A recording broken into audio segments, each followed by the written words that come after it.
दोस्तों, आज हर आने वाले दिन के साथ भारत अपनी तकनीक को एडवांस करता जा रहा है। अब भारत को लेकर वो बातें पुरानी हो चुकी हैं कि जब भारत अपनी जरूरतों के लिए दूसरे देशों पर निर्भर रहा करता था।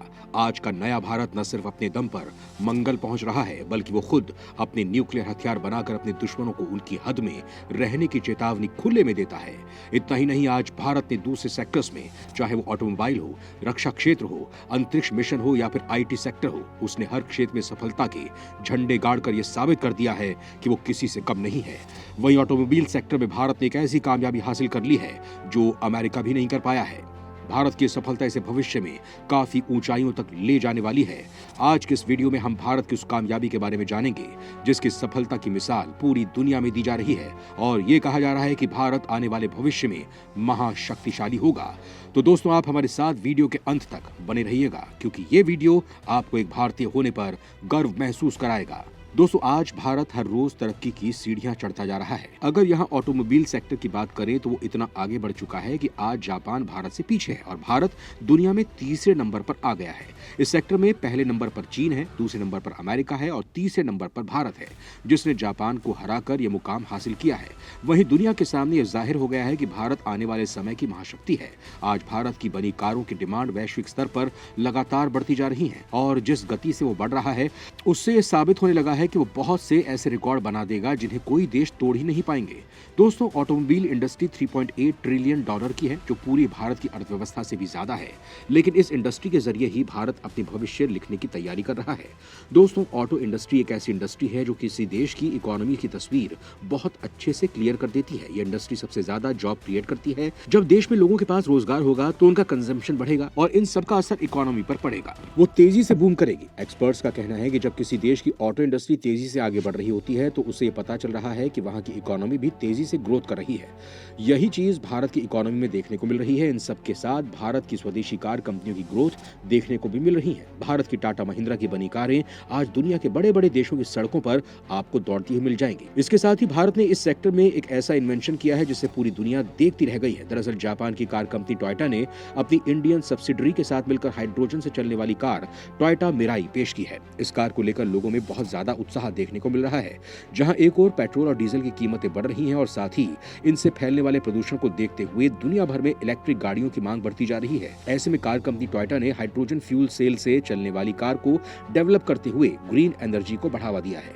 ये कार न केवल लंबी रेंज देगी बल्कि इसे पर्यावरण के लिए भी अच्छा कहा जा रहा है। दोस्तों, जापानी भाषा में मिराई शब्द का मतलब होता है भविष्य। टोयोटा मिराई को कंपनी भविष्य की कार के तौर पर देखती है। इस कार के लिए कंपनी ने hydrogen based fuel cell system develop किया है। यह है तो एक इलेक्ट्रिक गाड़ी ही, लेकिन कार चलाने के लिए जरूरी इलेक्ट्रिसिटी को बनाने के लिए हाइड्रोजन का इस्तेमाल करती है। दोस्तों, यहाँ आपको लग रहा होगा कि इस कार को चलाना कोई अजीब काम है, तो हम बता दें कि ऐसा बिल्कुल नहीं है। ये सामान्य कार की तरह चलती है और देखने में भी ये एक मिड साइज सेडान ही है।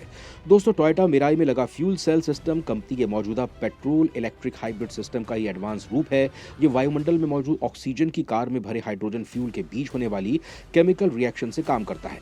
कार जब सड़क पर दौड़ रही होती है तो वायुमंडल में मौजूद ऑक्सीजन का इस्तेमाल गाड़ी में लगा फ्यूल सेल सिस्टम करता है। वहीं फ्यूल टैंक से हाइड्रोजन की सप्लाई फ्यूल सेल स्ट्रेक को की जाती है। केमिकल रिएक्शन से इन दोनों गैस के मिलने से पानी और इलेक्ट्रिसिटी जनरेट होती है। इस इलेक्ट्रिसिटी को कार की मोटर को सप्लाई किया जाता है। इसमें लगी पावर कंट्रोल यूनिट जरूरत के हिसाब से इलेक्ट्रिसिटी को इस्तेमाल करती है। बाकी बिजली को कार में लगी बैटरी में स्टोर किया जाता है, यानी कि इलेक्ट्रिक मोटर से गाड़ी चलती है, जबकि बैटरी में स्टोर इलेक्ट्रिसिटी भी कार को चलाने में काम आती रहती है। ऑक्सीजन और हाइड्रोजन के केमिकल रिएक्शन से जो पानी बनता है वो कार के साइलेंसर से बाहर निकल जाता है। टोयोटा मिराई भारत की पहली FCEV यानी कि fuel cell electric vehicle car है। इसे एक वास्तविक जीरो एमिशन यानी कि शून्य उत्सर्जन वाहन भी माना जाता है। इसमें पानी के अलावा कोई और उत्सर्जन नहीं होता है।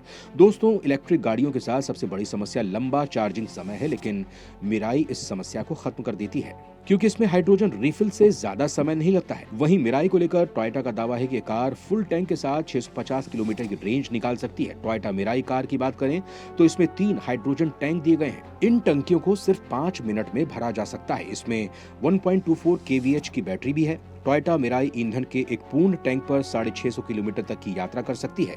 रिपोर्ट के मुताबिक इस ग्रीन हाइड्रोजन कार में सफर करने पर प्रति किलोमीटर ₹1 से भी कम खर्च आएगा। वहीं साथ ही 4.9 मीटर लंबी टोयोटा मिराई में 20 इंच के पहियों और 12.3 इंच के टच स्क्रीन इंफोटेनमेंट सिस्टम समेत कई मानक और सुरक्षा विशेषताएं हैं। इन फीचर्स के अलावा कंपनी ने इसमें एयर प्यूरिफिकेशन सिस्टम भी दिया गया है, जो कि केबिन के भीतर के वातावरण को स्वच्छ रखता है। ये एयर प्यूरिफिकेशन सिस्टम हवा में छिपे कणों को PM 2.5 लेवल तक साफ करता है। इसके अलावा स्पीड के मामले में भी ये कार बेहद ही शानदार है। कंपनी का दावा है कि ये कार महज 9.2 सेकंड्स में ही 0 से 100 किलोमीटर प्रति घंटा तक की रफ्तार पकड़ने में सक्षम है।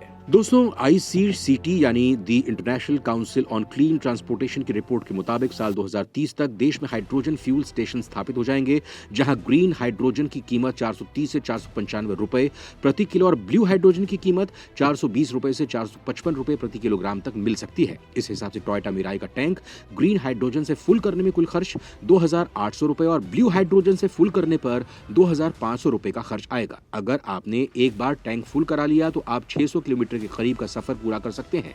वहीं इसका प्रति किलोमीटर खर्च 4 से 5 रुपए आएगा, जो पेट्रोल और डीजल के मुकाबले काफी सस्ती रहेगी। इसके अलावा ये इको फ्रेंडली भी होगी। दोस्तों, वैसे तो टोयोटा मिराई साल 2014 से इंटरनेशनल मार्केट में मौजूद है। वहीं पिछले साल जो मॉडल लॉन्च किया गया था तब उसकी कीमत $49,500 से शुरू होती है, यानी कि भारतीय रुपए में इसकी कीमत करीब 38 लाख रुपए पड़ेगी। वहीं कंपनी अगर इसे भारत में ही बनाती है तो इसकी कीमत में गिरावट आ सकती है। भारत में ऑटोमोबाइल के बढ़ते सेक्टर को देखते हुए टोयोटा इसे यही मैन्युफैक्चर करना चाहती है। इसके लिए उसने टाटा के साथ मिलकर यह प्रोजेक्ट शुरू करने की बात कही है, यानी कि टाटा इस कार की मैन्युफैक्चरिंग भारत में करेगा। वहीं टाटा के साथ एक अमेरिकन कंपनी भी काम करने के लिए आगे आई है। इसके लिए टाटा ने US लिस्टेड कमिंस इंक के साथ हाथ मिलाया है। ये दोनों मिलकर ग्रीन एनर्जी से चलने वाले इंजन को तैयार करेंगे।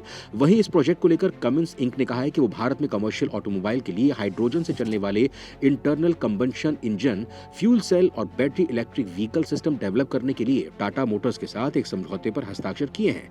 दोस्तों, टाटा मोटर्स समेत कई कार कंपनियां तेजी से पेट्रोल डीजल का विकल्प तलाश रही हैं, क्योंकि वो जानती हैं कि आने वाले समय में ग्रीन एनर्जी से चलने वाले इंजन की ही डिमांड बढ़ने वाली है। क्योंकि जिस तरह से धरती पर प्रदूषण बढ़ रहा है, उसके बाद इस प्रॉब्लम से निपटने के लिए इस तरह के इंजन को ही काम में लिया जाएगा। इसलिए भारत भी इसमें पीछे नहीं रहना चाहता है और इस प्रोजेक्ट पर तेजी से काम कर रहा है। इससे भारत को भी कई फायदे मिलने वाले हैं। पहला ये कि भारत की ऑटोमोबाइल इंडस्ट्री में पकड़ और ज्यादा मजबूत होगी और उसकी इकोनॉमी बूस्ट होगी। वहीं दूसरी तरफ देश में बढ़ते पर्यावरण पर भी रोक लगेगी। दोस्तों, भारत ने 2070 तक जीरो कार्बन एमिशन का लक्ष्य रखा है, जिसके बाद भारत कमिंस के हाइड्रोजन इंजन प्राप्त करने वाले पहले बाजारों में से एक होगा। इस बारे में आपका क्या सोचना है? क्या भारत को इसमें सफलता मिलेगी? क्या देश में ग्रीन एनर्जी की गाड़ियां सक्सेसफुल हो पाएंगी? क्या भारत अमेरिका और चीन जैसे देशों को पीछे छोड़कर ऑटोमोबाइल में सबसे टॉप पर आ पाएगा? हमें कमेंट बॉक्स में जरूर बताएं।